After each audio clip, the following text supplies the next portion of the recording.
Welcome back to Souvenir Traveler. If you are new, thank you for joining our Travel Around the World family. Like, comment, and subscribe. And if you are returning, thank you for your support and share my channel and continue your journey.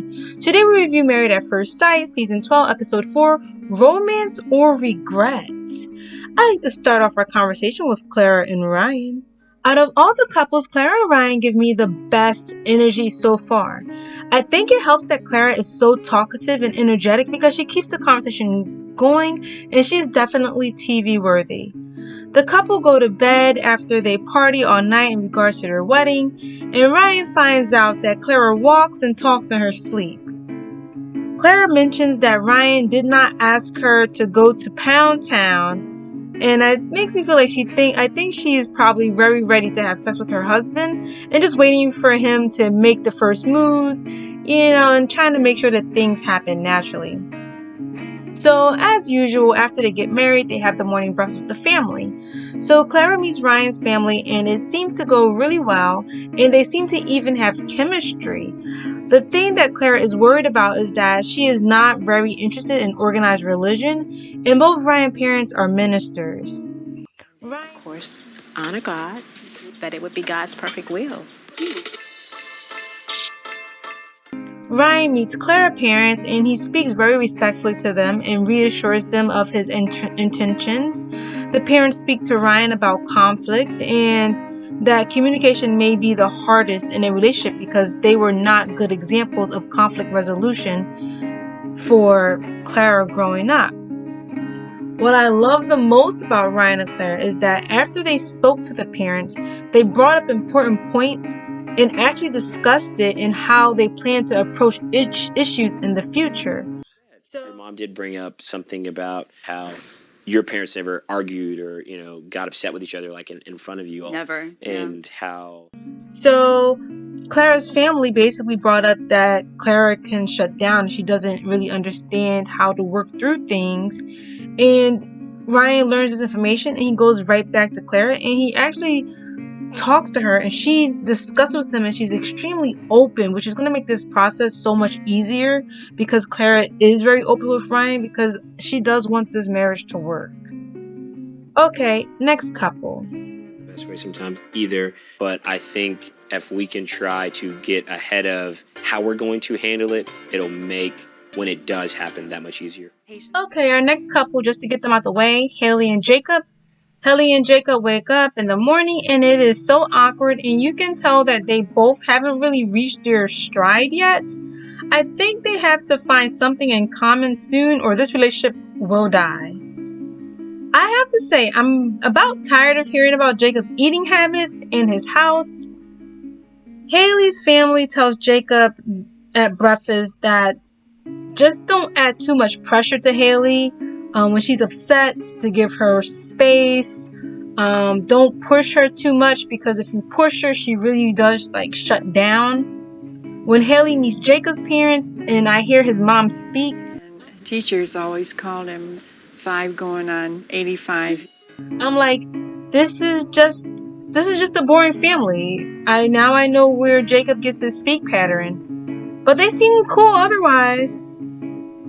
Next couple, not much to say about these two. So our next couple, Brianna and Vincent, these two are getting off on a good foot. They are infatuated with each other. They are attracted. They have not seen anything wrong in one another yet. And of course, they wake up the next day and like all the other couples, they're meeting the family. So first Brianna goes and she meets Vincent's family and his cousin, sister, basically says to Brianna that he can get really angry, which of course is alarming to any woman because no one wants to be with a man that gets angry and belligerent.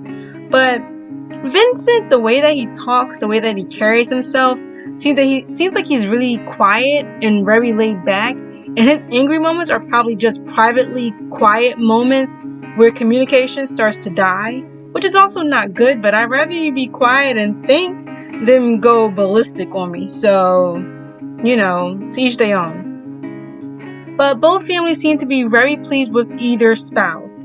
At the end of the episode, they have their first difficulty with Vincent getting a phone call about his grandmother who has had a heart attack. And Brianna does, steps up as a wife, and she comforts him and lets him know that it is okay if they have to leave the honeymoon early. Now, another thing I want to mention about these couples, when they met the families, they said that Brianna needs a lot of attention. And then they also said that Vincent works really hard all the time. So one of their difficulties probably is going to be just spending time with each other, because, you married a stranger and you kind of do have to make that time to really get to know each other. And you have to work hard, but you can't work so hard that you're two ships passing in the night, as they say. So hopefully they'll find the balance as things move along. Okay, our next couple that I know or think won't make it, if they do, again, as I keep saying every review, I'm shocked that they make it. Virginia and Eric. They wake up and we meet them for breakfast together, and Eric just blurts it out and tells Virginia that he is a divorcee. And then he tells the family the same. Everyone seems to be okay with the news since the relationship has been over for 3 years. Unlike Chris, whose relationship has only been over for the last 3 months. Honestly, I feel like I'll wait till I get to them. Let me backtrack. Let me get to them first. So 3 years with no contact. So the family's okay with Eric having a divorce. Eric talks about Virginia's drinking, and Virginia basically says she is not going to change. She's going to be a drinker for the rest of her life, and she's going to be a partier for the rest of her life. I don't know what they thought when they decided to put these two together. Yes, he is a pilot and he is away from home quite a lot, but at the same token, he wants someone that is mature, and you want a woman who can be by herself when a man goes to work for a long period of time, but you also don't want a woman partying, getting drunk, and not knowing what's going on with your wife when you're away. So I honestly don't know how these two are going to work. Just before we move on to Paige and Chris, was it me, or did Virginia seem like she got along more with the little 9-10-year-old girl at the table than she did with the grandmother and the mother? I felt like she was making so much eye contact with that little girl, saying, support me, and she was like not mature enough to even really have a conversation with the grandmother and the mother. Nor does she want to have children. She says she's 50-50 on the fence, even though I think it's too early ever to talk about them having children when you literally just first met the person. No matter what, if married at first sight, if you want someone to have children, you should at least wait 2 years. Give them 2 years to know each other before you bring that subject up. Like, really. Anywho, on to the next situation. We find Paige all alone, looking sad and confused. Chris supposedly woke up and left the room to go get them breakfast around 8:49. And now it's past 10 a.m. and she has not been able to contact him on the phone. He's not answering, etc., etc. Chris finally comes back to the room and tells Paige that he has had a panic attack on the way to get breakfast. Wait for it. So to be perfectly honest with you, I think that on paper, we are you're everything that I need. But I don't think that the attraction is fully there yet for me, to be perfectly honest. That's what has had me panicking. What the She gets up, she sits next to him, she talks to him about the vows and how she is there for him, about how what they said and shared yesterday, they knew this was not going to be an easy situation, and she understands that he's overwhelmed, blah, blah, blah, blah, blah, blah, blah. Just for him to say to her that he had a panic attack because he is not attracted to her after having sex with her twice.